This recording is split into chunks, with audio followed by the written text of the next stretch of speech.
hambriento y desesperado, se deslizó al calor del restaurante, con la esperanza de comer algo. En cambio, el joven y adinerado cliente vio la oportunidad de humillarlo, le ordenaron que se parara frente a los comensales y cantara. Nadie podría haber imaginado que esa voz transmitiría una canción tan evocadora, tan llena de anhelo, que podría cambiar la vida de todos los presentes en esa sala. El aire nocturno del exterior era como un ser vivo, cortante e implacable contra el frágil refugio donde se acurrucaban Louis, de 10 años, y su hermana pequeña, Juliet.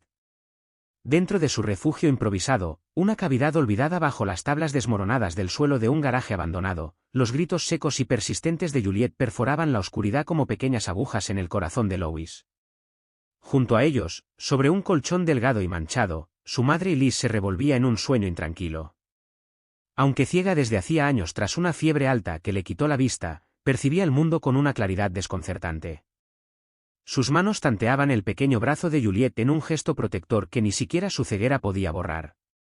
Y Liz sintió la piel febril de Juliet, percibió la debilidad en cada respiración entrecortada y tembló ante el silencio cargado de significado de los brazos vacíos de su hijo. El gemido de Juliet se convirtió en un sollozo bajo y exhausto. Fran, susurró suavemente, el único nombre que usaba, me duele. Louis se arrastró por la oscuridad, con las rodillas raspando el frío cemento, y apretó la mano contra la frente ardiente de Juliet. El pánico, un viejo amigo indeseable, le invadió el pecho. El médico del centro de salud, con sus ojos hundidos y su rostro sin afeitar, le había advertido apenas una semana antes, era el comienzo de una neumonía. Necesita antibióticos y una alimentación adecuada, había dicho. Sin ambos, su cuerpo no aguantará. Esas palabras, alimentación adecuada, antibióticos, resonaron en la mente de Louis como un conjuro extraño al recordar la media baguette de la noche anterior, compartida de 3 en 3 por la amable viuda de un panadero. Inclinándose sobre Juliet, Louis le ajustó la fina manta sobre los hombros. Lo haré, prometió con voz temblorosa pero firme. Una promesa sagrada, en nombre de mamá y papá. Besó la frente afiebrada de Juliet y sintió la mano de su madre encontrar la suya en la oscuridad, apretándole los dedos hasta que la promesa se le quedó grabada en la piel. Al amanecer, partió con su destartalada carreta de salvamento, con su armazón metálico a la vez herramienta y carga, y se adentró en las grises calles de la ciudad. Fue una búsqueda brutal y humillante de unas pocas monedas, los contenedores de reciclaje en los barrios ricos estaban casi vacíos, y los conserjes lo ahuyentaron con miradas penetrantes y palabras aún más duras. En una intersección concurrida, intentó vender dulces a los transeúntes, pero una pandilla de chicos mayores lo ahuyentó y le robó la cajita que tanto le había costado llenar. El hambre le anudaba el estómago, pero pensar en Juliet acurrucada en su pequeña cuna lo impulsaba a seguir adelante, a no desplomarse junto a la acera. Al anochecer, apenas había reunido lo suficiente para una hogaza de pan, y la desesperación le sabía a metal frío en la lengua. Agotado y vacío, deambuló por las elegantes avenidas del distrito ajardinado de la ciudad y se detuvo ante Leciel. Tras sus ventanales, un mundo de luz dorada y risas se desplegaba, cenas con salsas brillantes, copas de cristal rebosantes de vino tinto. Desde su sombría posición privilegiada, observaba no con envidia, sino con asombro antropológico, como si observara peces exóticos en un gran acuario. Sin embargo, en ese mundo exquisito se encontraba el verdadero alimento que Juliet necesitaba. Sabía que la puerta lo rechazaría, lo echarían antes de poner un pie dentro, pero su promesa superaba su miedo. Armándose de valor, cruzó la calle y empujó la puerta giratoria. Al instante, la calidez y el aroma de ricos perfumes y platos suntuosos lo envolvieron, al igual que las miradas. Todas las miradas lo encontraron, la mancha de miseria se inmiscuía en su perfecto cuadro. Un mayordomo alto, con un smoking impecable, se acercó, con una sonrisa burlona y despectiva. Disculpe, señor, dijo, la entrada de entregas está en la parte de atrás. La sola palabra, señor, golpeó a Louis como un latigazo, pero se mantuvo firme. Con voz temblorosa, suplicó, no quiero causar problemas. Solo, queda algo de comer. Cualquier cosa es para mi hermana. Está muy enferma. Antes de que el maitre pudiera pronunciar su gélida negativa, una voz juvenil y aburrida resonó desde una mesa cercana. Déjalo, Jean-Pierre. Este chico me intriga. Yo me encargo de él. Era Antoine Dumas, un veinteañero con el pelo rubio engominado hacia atrás, un reloj de oro macizo y ropa que valía más de lo que la familia de Lois había visto en un año. Rodeado de amigos hastiados, hizo un gesto brusco. «Ven aquí, rata. He oído que tienes hambre». A Lois le ardían las mejillas, pero pensar en los gritos febriles de Juliet le daba ánimos. Se acercó a la mesa, mareado por el aroma a langosta, filetes, pasta con trufa, toda la comida con la que solo podía soñar. Murmuró, con la mirada fija en los platos: «Sí, señor». «Solo una pequeña muestra». Antoine lo interrumpió con una sonrisa depredadora. «Me gustan los tratos justos», dijo. «Canta para nosotros. Si tu canción me conmueve, quizá te deje lo que me queda de filete». La risa recorrió la sala mientras el silencio se hacía más pesado. Lois sintió que el restaurante respiraba al unísono, esperando. Con el corazón latiéndole con fuerza, desterró la opulenta escena, cerrando los ojos para ver el húmedo cubículo bajo el garaje, para escuchar los solitarios sollozos de Juliet.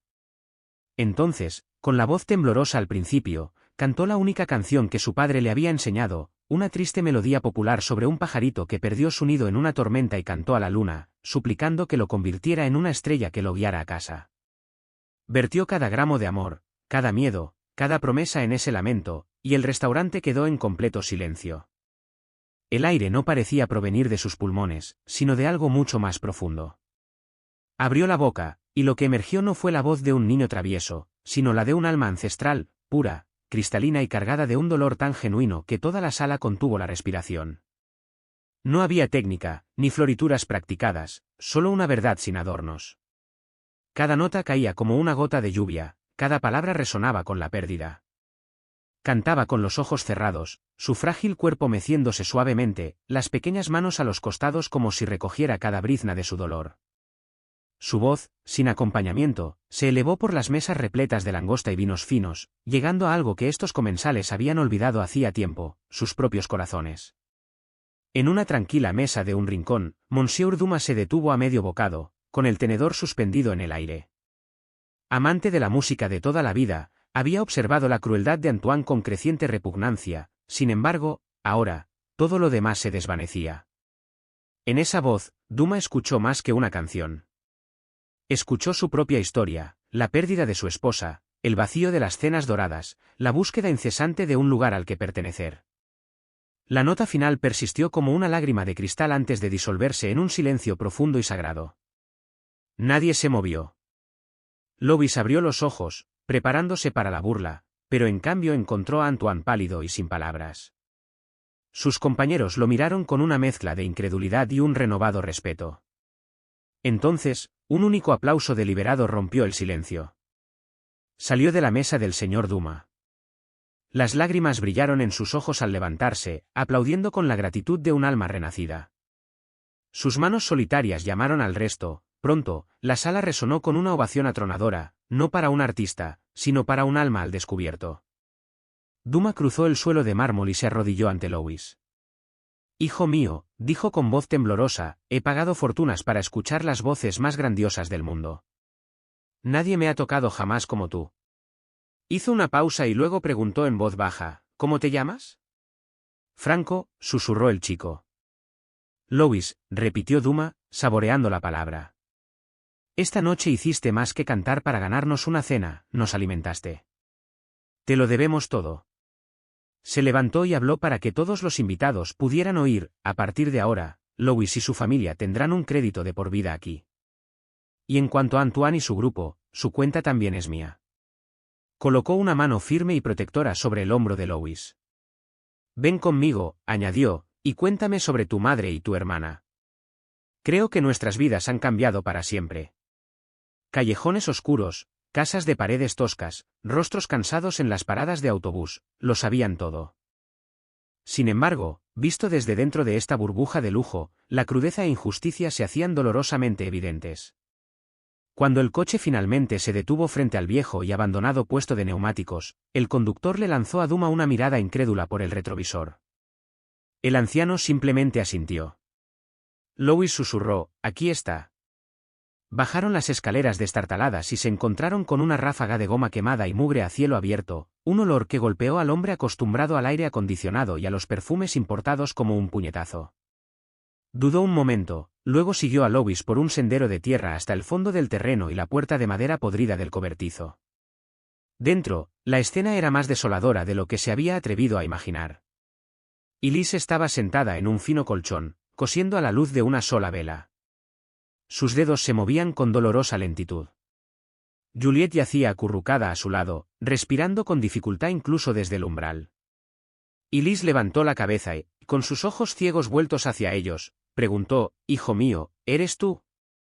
«Soy yo, mamá», dijo Lois en voz baja.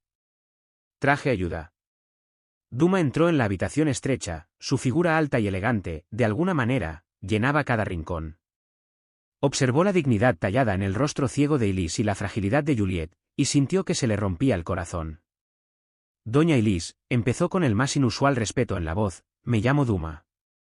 Hoy su hijo me dio una lección de valentía y arte, y quisiera corresponderle». Se sentó en una caja de madera vacía y le contó lo sucedido en el restaurante.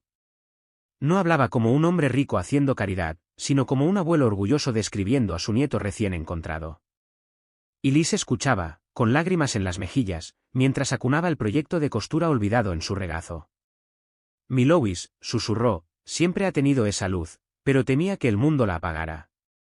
«El mundo no lo permitirá», dijo Duma con la mirada fija. «No lo permitiré. No estoy aquí solo para ofrecer una solución, sino para proponerla. He conseguido que el mejor pediatra de la ciudad vea a Juliet, y mi asistente está consiguiendo un apartamento para ti ahora mismo». Describió un piso sencillo pero limpio y seguro, con sábanas y un refrigerador lleno, listo para entrar a vivir hoy. «A cambio», dijo, «solo pido formar parte de sus vidas, ayudar a moldear el don de su hijo». Toda una vida de orgullo y desconfianza se debatieron en el interior de Elise, pero cuando Juliet gimió, un sonido bajo y doloroso, el amor maternal triunfó. «Señor», dijo con la voz entrecortada, «si es por mi hija, acepto». «Que Dios la bendiga». «Dios ya me ha bendecido esta noche», respondió Duma. «Me presentó a tu hijo». Y así comenzó el rescate. En menos de una hora, un coche cómodo esperaba en la puerta. Los ayudantes de Duma, con cada movimiento impregnado de respeto, empacaron las pocas pertenencias de la familia, un puñado de ropa, el costurero de Elise y la guitarra rota de Lois. Mientras tanto, en su lujoso apartamento, Antoine Duma estrelló un vaso de cristal contra la pared, consumido por la furia. Se había corrido la voz de lo ocurrido esa noche, ya no era el temido heredero, sino el villano eclipsado por un pilluelo. «No se saldrá con la suya», siseó Antoine a su reflejo. Marcó un número de emergencia. «Quiero saber todo de Lois y su familia, sus defectos, sus debilidades. Destrúyanlos». Su primera noche en el nuevo apartamento fue surrealista. En el modesto apartamento de 2 habitaciones, Elise recorrió con las manos las paredes, la tela del sofá, el grifo de la cocina que manaba agua limpia. Juliet, después de su primera dosis de antibióticos, durmió en una cama de verdad por primera vez, con el pecho subiendo y bajando con una calma que Elise no había visto en meses. Y Lois estaba en la sala, maravillado por la nevera llena, la brillante luz del techo, la ausencia de una sola llama parpadeante. A la mañana siguiente, Duma regresó con un médico para examinar a Elise y, para Lois, un regalo, una guitarra de segunda mano con cuerdas nuevas y perfectamente afinadas. «Un artista necesita su herramienta», dijo, entregándosela. Lois la acunó como un objeto sagrado. Pulsó una cuerda, y la nota pura y potente rebosaba de promesa, un momento de paz y un nuevo comienzo. Al apagarse el acorde inaugural, sonó el timbre. Elise abrió y vio a 2 agentes del Servicio de Protección Infantil con rostros serios y portapapeles. «Estamos investigando una denuncia anónima sobre custodia ilegal», dijo uno. Duma se levantó con expresión firme. Reconoció el veneno de Antoine, que estaba utilizando al Estado contra ellos. La llegada de los agentes fue como una granada de hielo que destrozó toda esperanza. La trabajadora principal, Elvira, se sentó a la mesa del comedor, ahora convertida en escenario de interrogatorio, y abrió su tableta. «Señor Duma, señora Elise», comenzó con neutralidad, debemos verificar un informe que alega custodia irregular por parte de una madre con discapacidad visual y una influencia indebida por parte de usted, señor. Elise permaneció de pie, con las manos temblorosas a los costados, pero su voz sonó sincera. Señora, no veo a mis hijos con sus ojos. Los siento con mis manos en la noche, oigo sus gritos de hambre y miedo, y lucho por ellos sin descanso. Puede que haya perdido la vista, pero mi amor maternal perdura. Su dignidad silenció la sala, incluso la trabajadora social pareció conmovida. Duma aprovechó el momento con la precisión de un abogado. Abogado, hace 3 días esta familia vivía en condiciones inhumanas, ignorada por el mismo sistema que ahora los cuestiona. La pequeña Juliette, señaló con la cabeza su figura dormida, estaba luchando contra una neumonía que podría haberla matado. Hoy descansa bajo el cuidado de un médico recién salido del hospital infantil, recibiendo el tratamiento preciso que necesita. El pequeño Louis está bien alimentado y lleno de esperanza, comenzará la escuela la próxima semana. Y para la señora Elise, ya se han programado controles médicos para controlar su condición. El médico le entregó un expediente, los informes médicos iniciales junto con los recibos de alquiler del apartamento. Mi influencia, por cuestionable que sea, simplemente garantizó que estos derechos básicos, negados durante tanto tiempo, finalmente les fueran concedidos. Si eso me convierte en un criminal, que me arresten. Elvira estudió los papeles en sus manos enguantadas. Burócrata experimentada, se había acostumbrado a las facetas más oscuras de la naturaleza humana. En el papel, su denuncia era clara: un millonario, 2 niños de la calle, una madre ciega. En efecto, la situación parecía irregular. Sin embargo, la realidad ante ella desafiaba toda sospecha: un refrigerador repleto de comida, medicamentos vitales alineados sobre la mesa, y sobre todo, el vínculo inquebrantable que unía a estas 3 almas. Tras un silencio sepulcral, levantó la vista. Lo entiendo, señor Duma, dijo. A primera vista, este entorno parece adecuado e incluso beneficioso para los niños. Pero existe una denuncia formal y me veo obligada a abrir una investigación. Hizo una pausa, mirándolo fijamente. Se presentará un informe completo al juez de menores, quien decidirá los próximos pasos. Hasta entonces, se esperan visitas regulares sin previo aviso para supervisar el hogar. Luego, ofreciendo un último consejo, advirtió: les recomiendo encarecidamente que regularicen su situación legal con ellos lo antes posible. La buena voluntad no tiene valor legal. La reunión terminó, pero la amenaza pendía como una espada sobre sus cabezas. La alegría de su nuevo hogar ya se había visto empañada por el miedo, el temor constante a una separación repentina. Una vez solos, Elise susurró: no se arrepentirá.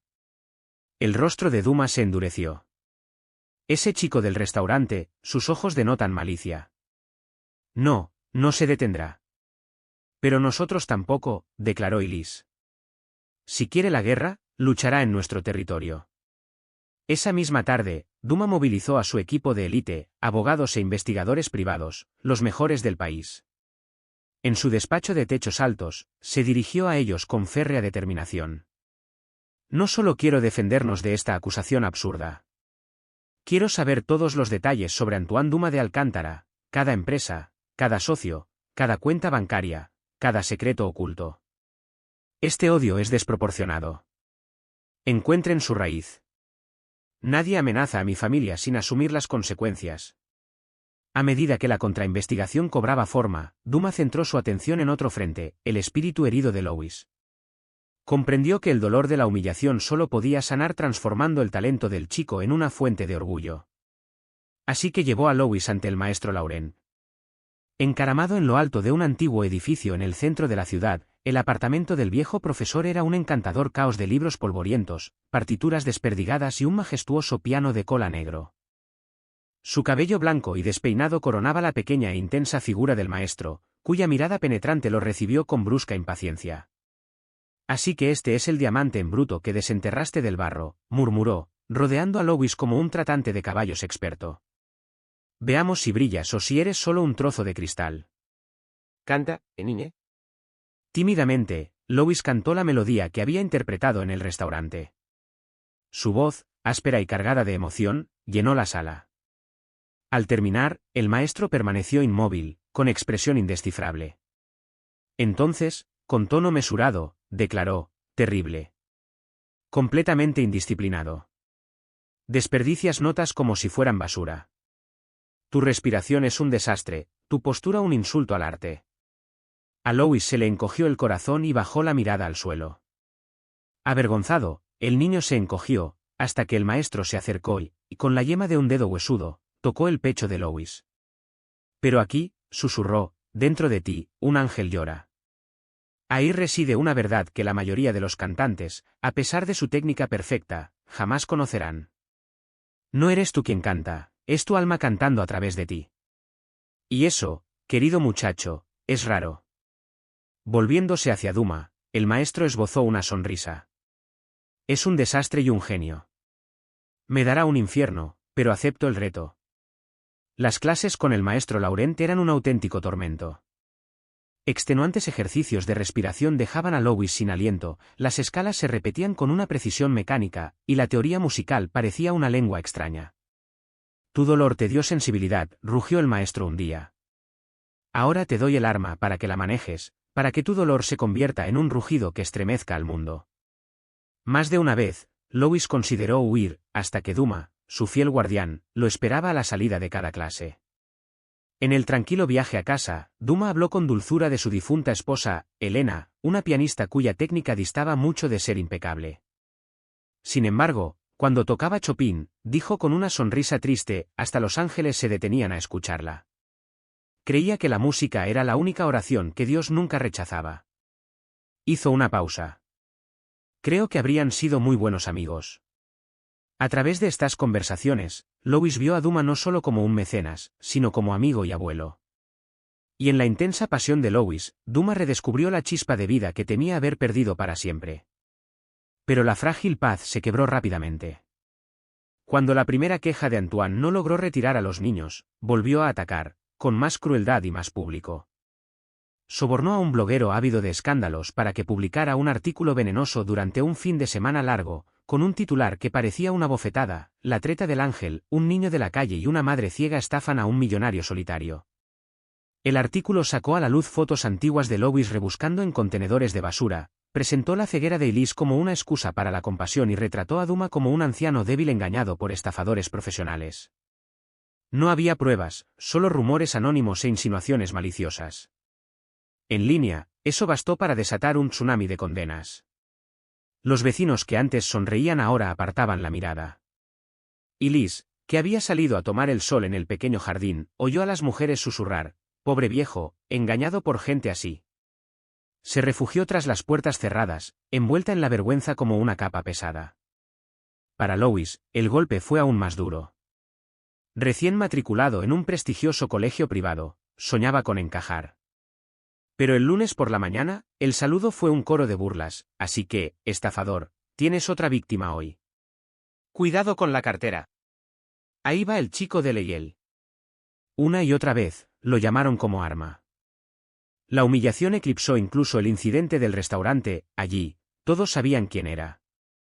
Esa noche, Louis se atrincheró en su habitación, sin tocar la guitarra, acurrucado en la oscuridad, anhelando la invisibilidad. Duma llamó suavemente. ¿Puedo pasar? La voz de Louis tembló en el silencio. No puedo soportarlo, señor Duma. Quiero volver a la calle. Allí nadie me conoce. Quizás Antoine Duma tenga razón, solo soy un niño de la calle, una vergüenza para usted y para mi madre. Su desesperación golpeó a Duma como un puñetazo. Sentado en el borde de la cama, se encontró con los ojos llorosos del chico. Louis, la gente como Antoine Duma no te odia por ser pobre. Te odian porque eres sincero, y tu sinceridad expone sus mentiras. Tu voz, tu honor, tu amor por la familia, esas son cosas que su dinero jamás podrá comprar. Y eso les aterroriza. Colocó una mano firme sobre el hombro de Louis, su voz tranquila pero firme, impartiéndole una profunda fortaleza que los llevaría a ambos a través de las tormentas venideras. Si ahora callas, les estás diciendo que han ganado, que su mentira es más fuerte que tu verdad. Y no es verdad. Cantar para ti ya no es una opción, es una necesidad, tu respuesta, tu arma. Louis lo miró. Las lágrimas se detenían, la determinación comenzaba a reemplazar la desesperación. en tan solo unas semanas, acosado por el miedo, pero con los ojos brillantes de una idea audaz, se enfrentaría al baile de gala de la Fundación de las Artes de la ciudad, el evento social más importante del año. Todos los que importaban en esta ciudad estarían allí, incluyendo Antoine Dumas y su reputación vacía. Se inclinó, y su voz se convirtió en un susurro conspirativo. Ese chico te humilló en un restaurante delante de 50 personas. Quiero que respondas delante de 500. Te quiero en ese escenario como la invitada sorpresa de la noche. Canta, no para ellos, sino para ti, para tu madre, para tu hermana. Demuéstrales que el alma no tiene precio y que el arte no entiende de clases sociales. La propuesta era monumental, aterradora. Subir a ese escenario, enfrentarse a esa gente, el miedo paralizó a Louis. Pero entonces miró a Dumas a los ojos y no vio una petición, sino un desafío, un acto de fe. Pensó en su madre llorando en silencio por los chismes crueles. Pensó en Juliette, que merecía un mundo mejor, y por primera vez pensó en sí mismo. Ya no era solo el niño que cantaba para olvidar el final, era el que, como le había enseñado su padre, tenía que luchar por su honor. Lo haré, dijo Louis. Su voz aún temblaba, pero una nueva determinación, firme y ardiente, crecía en su pecho. Cantaré. La batalla por su voz estaba a punto de comenzar en el escenario más grande y peligroso de todos. Las 2 semanas previas al baile de la Fundación de las Artes habían sido un torbellino de esfuerzo, disciplina y un rigor extenuante como ningún otro que Louis hubiera conocido. Louis había aprendido a sobrevivir, pero el maestro Laurent estaba decidido a enseñarle a levantarse. El apartamento de Dumas, antaño un remanso de paz, se había transformado en un campo de entrenamiento militar para el alma.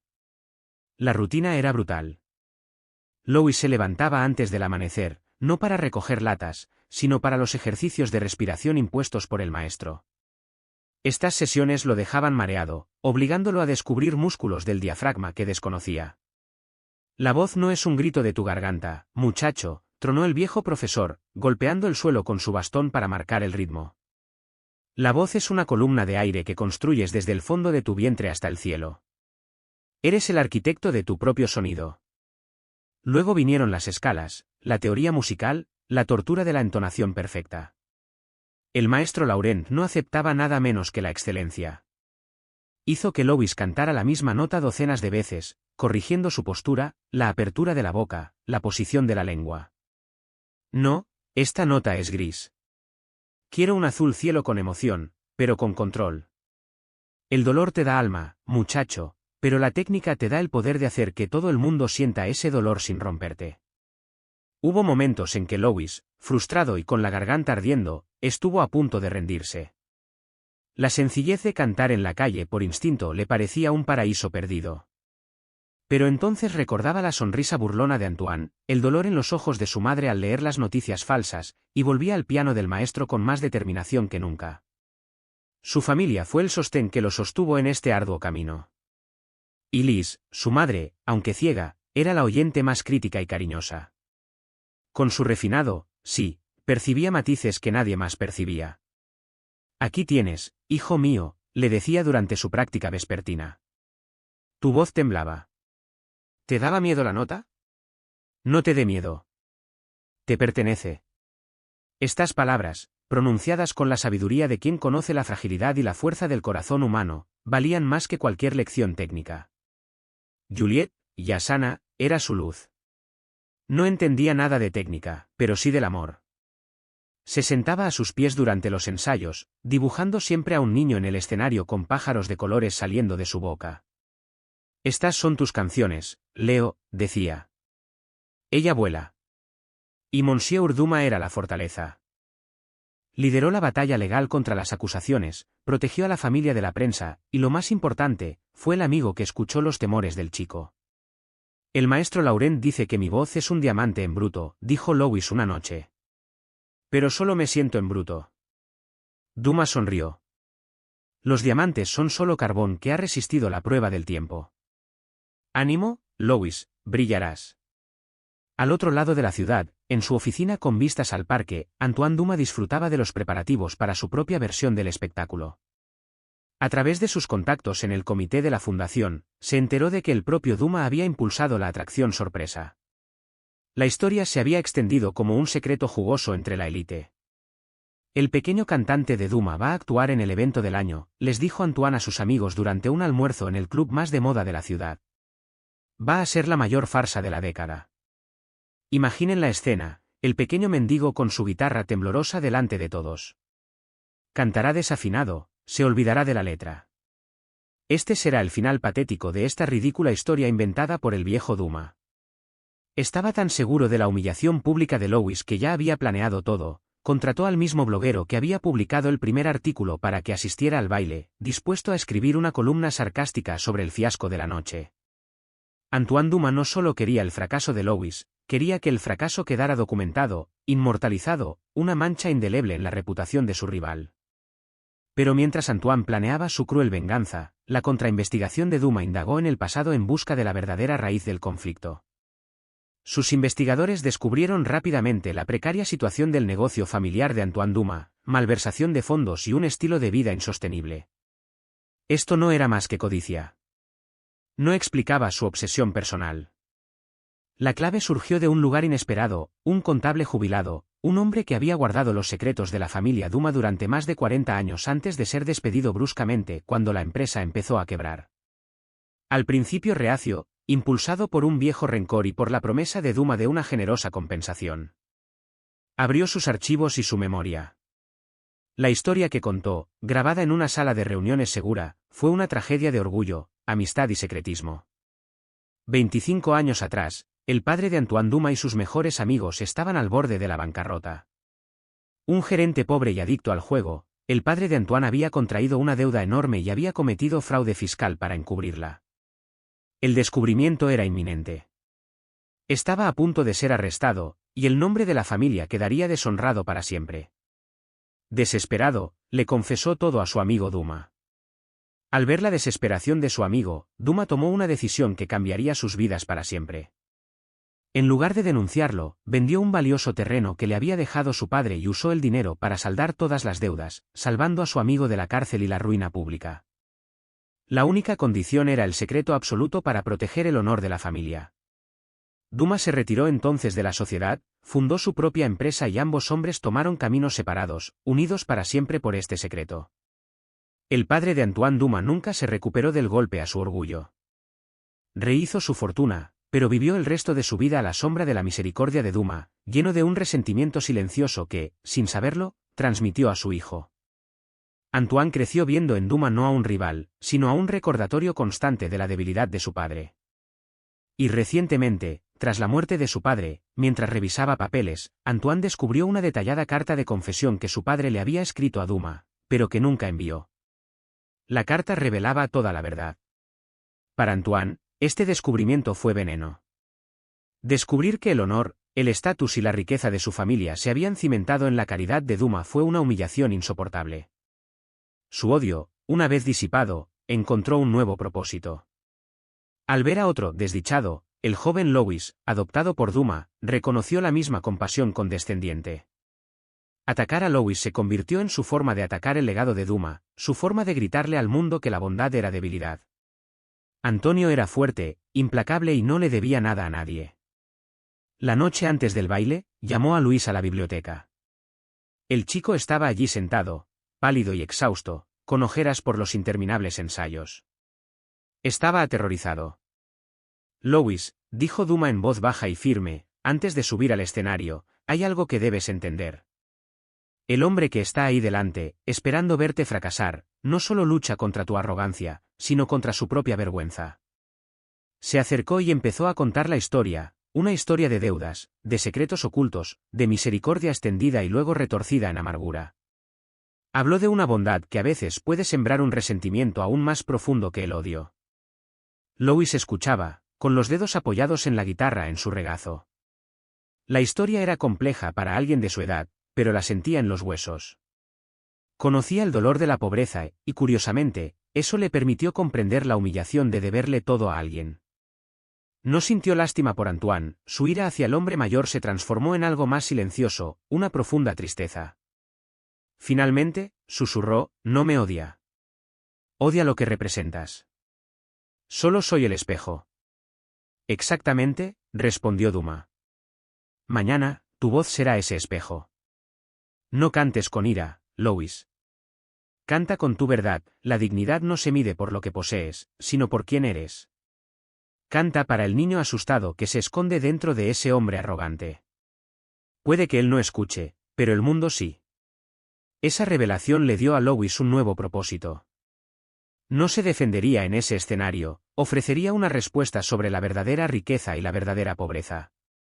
Su canción sería un acto de compasión, no de desafío. Cuando llegó la noche del baile, el gran salón del Hotel Palace resplandecía con joyas y poder. Tras bambalinas, a Lois se le encogió el estómago. Con su sencillo traje negro, se sentía como un solitario grano de arena entre diamantes. A través de una pequeña rendija en la cortina, vio a Duma, Elise y Juliet sentados juntos, con los rostros tensos por la esperanza. Y allí, en primera fila, estaba Antoine Duma, rey de su corte, ruborizado por el champán, con los ojos encendidos por una cruel expectación. Sus miradas se cruzaron, y Antoine alzó su copa en un silencioso y burlón brindis. Damas y caballeros, anunció el maestro de ceremonias, para concluir nuestra velada, una actuación sorpresa de un joven talento descubierto y apoyado por nuestro querido Monsieur Duma. Por favor, denle una cálida bienvenida a Lois. El foco lo iluminó entonces, un único círculo de luz blanca que lo aisló de todo lo demás. Se le secó la garganta y el pánico lo invadió, pero respiró hondo, recordando las lecciones de Duma. No estaba allí por ellas, estaba allí por su verdad. Subió al escenario, se sentó en el banco y acunó su guitarra. El silencio de la sala parecía un ser vivo, hambriento, expectante y despiadado. Bajo ese solitario rayo de luz, con 1000 ojos invisibles fijos en él, comenzó. Sus dedos temblaron al encontrar las cuerdas, pero se obligó a recordar su propósito. Desterró el brillo y el desprecio, evocando en su lugar los rostros de la sonrisa ciega de su madre, el descanso apacible de su hermana, la confianza inquebrantable de Duma y el rugiente aliento del maestro Laurent. No cantes para ellos, canta para tu dolor. Inhaló profundamente, 1, 2, 3 veces, y el aire que llenaba sus pulmones era suyo, impregnado de memoria y lucha. Entonces tocó el primer acorde, un sonido simple y leve que cortó el silencio como una cuchilla. Y cantó. Su voz, templada por la técnica pero rebosante de emoción pura, subía y bajaba con una claridad conmovedora. Sus letras hablaban de castillos construidos con muros dorados, tronos tallados con cerraduras de plata y el terror de vivir con el miedo a existir. Cantaba no solo su historia, sino la de ellos, la soledad que se oculta tras cada fachada triunfal. El público, esperando espectáculo o fracaso, permaneció atónito en silencio. Incluso los murmullos cesaron. Una mujer en la segunda fila, con su collar de diamantes reluciente, se llevó una mano temblorosa a la boca. En la primera fila, la sonrisa burlona de Antoine se desvaneció. Su rostro palideció al oír las últimas líneas de Lois. Construiste un castillo con una muralla de oro y un candado de plata para protegerte. Contando monedas en un trono vacío, vives con miedo al amor. Pero mi pobreza me enseñó a volar. La canción terminó, y en ese instante de silencio, todos los presentes vieron su reflejo en el espejo de Lois. Antoine Duma se sintió más solo que nunca, mientras Duma lloraba, lágrimas no de lástima, sino de orgullo. En esa pequeña figura en el escenario, la belleza había triunfado sobre la brutalidad y la verdad había desarmado la arrogancia. Era la mayor venganza de todas, superarse a sí mismo a través del arte. La última nota de la guitarra se quedó suspendida en el aire como algo vivo, una profunda tesis sobre la condición humana, antes de dar paso a un silencio tan denso, tan eléctrico, que parecía como si el tiempo mismo se hubiera detenido. Entonces, desde el fondo de la sala, un solo grito, ¡bravo!, provino del crítico musical más temido y respetado de la ciudad. Poniéndose de pie, desató una fervorosa ovación que rompió el silencio como una presa. Al instante, todo el salón estalló en una oleada de ovaciones de pie, gritos, silbidos, incluso lágrimas, una efusión mucho más sincera que de cortesía. No solo celebraban a un cantante, saludaban su valentía, su autenticidad y la cruda emoción que había dejado al descubierto. El don de Lois había conmovido los corazones hastiados de los ricos, ofreciendo algo real, algo que habían olvidado. Mientras la ovación resonaba, Antoine Duma también se levantó, pero su lento aplauso estaba impregnado de furia y humillación. Con un violento empujón de su silla, se abrió paso entre la multitud, provocando miradas de desprecio por todas partes. Su intento de humillar al chico de la calle había fracasado estrepitosamente. No fue la riqueza ni la influencia lo que lo destruyó, sino la simple y penetrante verdad de una canción. Cuando Lois finalmente bajó del escenario, todavía temblando, su cuerpo vibrando con la energía del momento, fue envuelto en cálidos abrazos. Elise y Juliet se aferraron a él, sus voces temblando de orgullo. «Lo lograste, hijo mío», lloró Elise, abrazándolo con fuerza. «Volaste, Leo», gritó Juliet, saltando de alegría. El maestro Laurent estaba cerca, con los ojos brillantes por las raras lágrimas. Puso una mano áspera sobre el hombro de Lois y graznó: «Hoy, muchacho, no solo cantaste, celebraste una misa, y todos comulgaron». Por la mañana, la historia del ángel de la voz de oro ya no era un rumor, sino un acontecimiento cultural de gran magnitud. Los vídeos grabados con cámaras de teléfono se hicieron virales. Los periódicos no mencionaron el baile de la Fundación Arfures, titularon al chico que se robó el espectáculo, la voz de la calle que humilló a la alta sociedad, ha nacido un nuevo ídolo. Incluso la amenaza legal de un proceso de protección infantil se disolvió ante la cálida aclamación pública.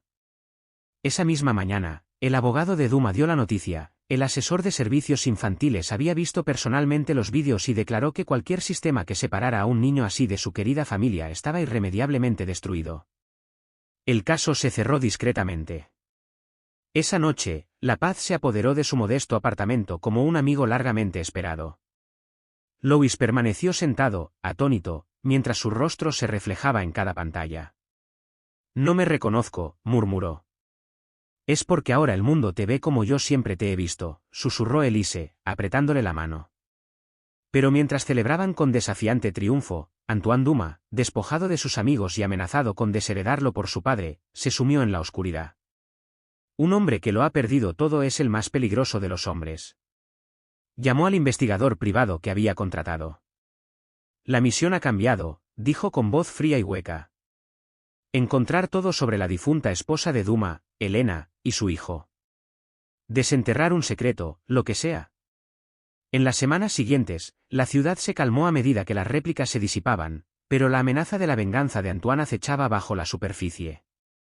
Lois regresó a la escuela y a las clases con el maestro Laurent, ya no objeto de burla, sino de admiración. Las puertas que antes se cerraban de golpe ahora se abrían de par en par con sonrisas de bienvenida. Juliet, completamente recuperada de una neumonía, prosperó a su lado, y Elise por fin sintió que su dignidad se restauraba y sus miedos se apaciguaban. Monsieur Duma se convirtió en el abuelo que nunca tuvieron, guiándolos por museos, conciertos y partidas de ajedrez. La estrategia, decía, era como la vida misma. Su hogar, antes solitario, ahora resonaba con risas y acordes de guitarra, pero una sombra permanecía en su corazón, la promesa de Antoine de un asalto más siniestro.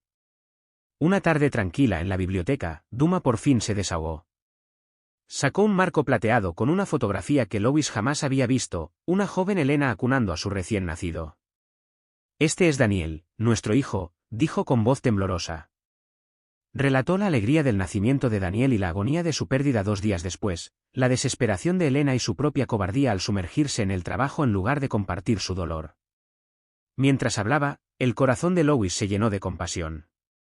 Cuando Duma guardó silencio, destrozado por el arrepentimiento, el niño le puso una mano suave en el hombro. «No fallaste», dijo en voz baja. «Solo te rompieron el corazón». Mientras tanto, el detective de Antoine reveló una mentira sensacional. Una ex enfermera, ávida de dinero, afirmó que Duma había falsificado el certificado de defunción de su hijo, tras haberlo enviado a una institución. El vídeo era cruelmente específico y atacaba el honor de Duma, su paternidad y la sagrada memoria de Elena y Daniel.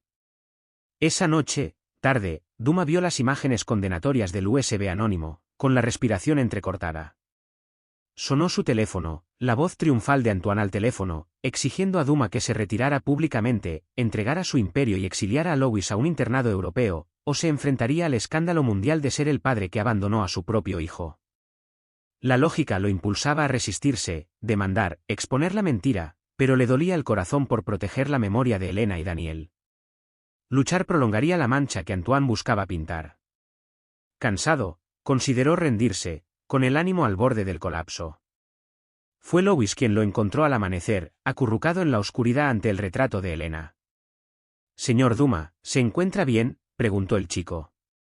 Duma le soltó el chantaje y subió la afirmación. Esperaba miedo en los ojos de Louis, pero en cambio vio una ira ardiente y justificada. Me enseñaste a luchar con la voz, dijo Louis con firmeza. Ahora te toca a ti subir al escenario.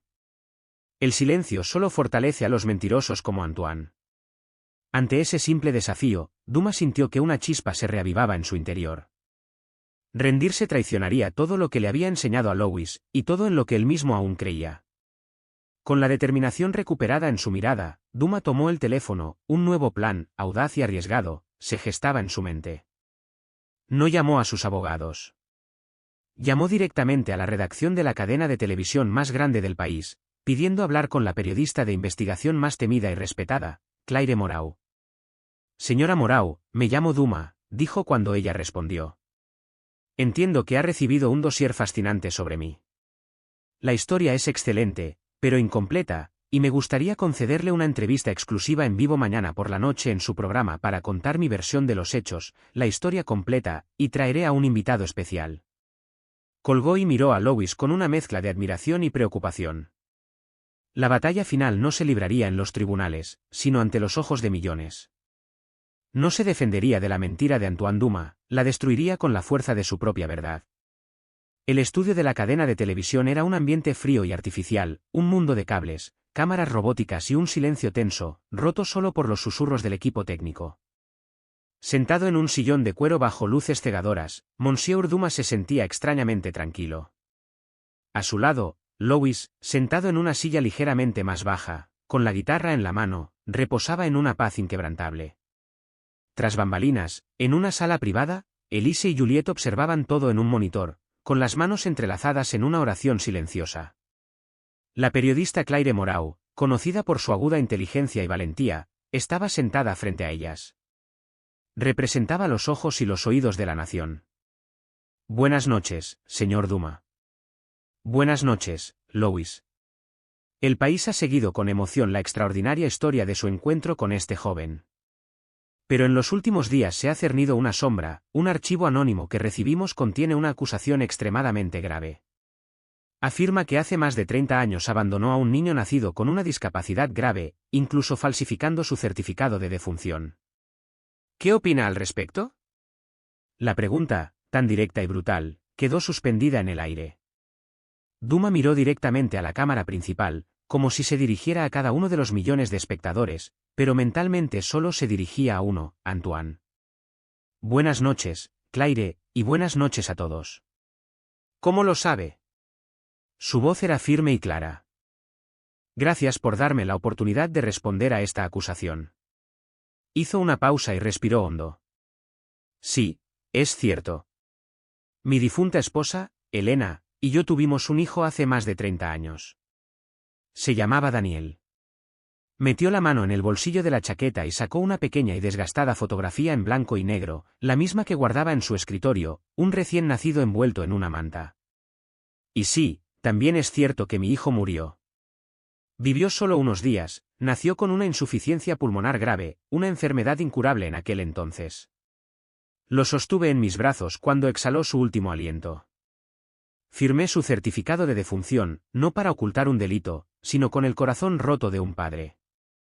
Las lágrimas, contenidas durante 3 décadas, brotaron de sus ojos, pero no las ocultó. Su vulnerabilidad se convirtió en su arma. La mentira que difundió mi sobrino Antoine no es un ataque contra mí, es una blasfemia contra la memoria de mi hijo y mi esposa. Lo hace por una sola razón, la avaricia. No soporta la idea de que mi legado no sea dinero, sino amor, un amor que encontré en esta nueva familia. Se volvió hacia Louis. Claramente, el mundo escuchó la voz de ese niño, pero yo conocía su alma. Para responder a esa calumnia, no necesito un abogado. Solo necesito la verdad, y a veces la verdad llega en forma de canción. Claire Moreau, visiblemente conmovida, dio una señal a la producción. Louis no actuó, ofreció una oración con su guitarra. Cantó la misma canción que el maestro le había ayudado a componer, la canción sobre el castillo dorado y el corazón vacío, pero esta vez la letra tenía una nueva fuerza, un significado renovado. Era un himno contra la calumnia, una oda a la verdad del sentimiento. Su voz pura y potente llenó el estudio y los hogares de todo el país, no como la de un niño de la calle, sino como un testigo de la condición humana. Al terminar la canción, la entrevista se reanudó, pero el tono había cambiado. Fortalecido por la valentía de Louis, Duma no solo contó su historia, sino que anunció su futuro. La mentira de mi sobrino, por pequeña que fuera, me dio una última y gran idea, dijo, mirando a la cámara. En memoria de mi hijo perdido y en homenaje al hijo que encontré, puso la mano sobre el hombro de Louis, anuncio esta noche que el primer y mayor proyecto de mi fundación será la construcción del Instituto Daniel Duma, un centro de excelencia que ofrece tratamiento gratuito a niños con discapacidades y enfermedades raras. Transformaremos su mentira en la obra de amor más grande de mi vida. Este fue el golpe final. Duma no solo se había defendido, había convertido el ataque de Antoine Duma en un acto monumental de filantropía. Ganó la guerra no destruyendo a su enemigo, sino construyendo algo infinitamente más grande y noble a partir del fango que le arrojaron. Las repercusiones fueron inmediatas y devastadoras. Todo el país abrazó a Duma y Louis. La historia del chantaje, confirmada por fuentes internas de la red, se filtró. Antoine Duma se convirtió en un paria nacional. La exenfermera, temiendo ser procesada por perjurio y difamación, se presentó públicamente y confesó, detallando cómo Antoine le había pagado. Para Antoine, este fue el final, su padre, el hombre cuyo honor una vez salvó, lo desheredó públicamente. Avergonzados por las acciones de su hijo, sus socios lo abandonaron, sus amigos desaparecieron. Solo, arruinado y públicamente deshonrado, se convirtió en la personificación de su propio castillo dorado, brillante por fuera, pero una ruina vacía por dentro. Su historia no terminó en prisión, sino en un exilio autoimpuesto lleno de amargura e irrelevancia. Para la familia de Louis, sin embargo, fue el comienzo de una paz definitiva. La última sombra se había disipado y eran libres. Los años siguientes fueron de tranquila y feliz construcción. Su vida encontró un ritmo tranquilo. Bajo la tutela del maestro Laurent y con el apoyo de Duma, Louis floreció. No se convirtió en una estrella del pop, rechazó contratos millonarios y la fama fácil. Guiado por Duma, eligió un camino más difícil pero más auténtico, estudiar música clásica, perfeccionar su composición y convertirse en un respetado cantante de conciertos, conocido por sus actuaciones en teatros donde su voz podía ser apreciada sin distracciones. Estas canciones, siempre contando historias de superación y esperanza, conmovieron a un público fiel y apasionado.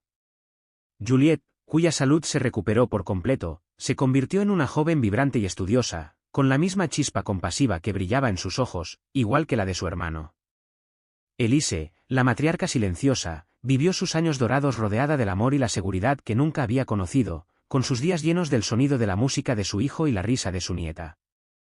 Monsieur Duma vivió 7 años más, una fortuna, como le gustaba llamarlo, dedicando cada día a 2 cosas, ser abuelo de Louis y Juliette, y construir el Instituto Daniel Duma. Vio inaugurado el instituto, un lugar de esperanza y tecnología de vanguardia, y lloró el día en que recibieron allí a su primer hijo. Murió en paz una tarde de otoño en su propia cama, de la mano de Elise y Louis mientras escuchaba una grabación de su difunta esposa tocando a Chopin al piano. Murió no como un multimillonario solitario, sino como un querido padre y abuelo. La escena final tiene lugar 5 años después de la partida de Duma. Nos encontramos en el escenario de la Ópera de Lyon, una de las salas de conciertos más prestigiosas del país. Es la noche de la primera gran composición de Louis, una sinfonía titulada El Nido. El teatro está abarrotado. En primera fila se sientan Elise, ahora una mujer de cabello blanco y sonrisa serena, y Juliette, una hermosa joven que comienza sus estudios de medicina. En el escenario, Louis, ahora un veinteañero, no lleva su guitarra. Dirige la orquesta, alza su batuta y se hace el silencio al comenzar la música.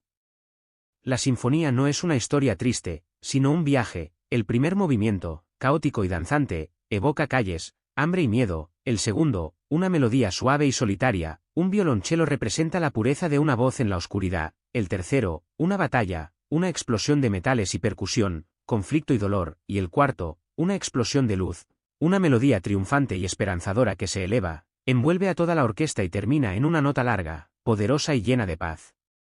Al sonar la última nota, el teatro permanece en absoluto silencio por un instante, y luego estalla en la ovación más larga y emotiva que esta sala haya conocido. Louis se gira hacia el público, con el rostro bañado en sudor y lágrimas.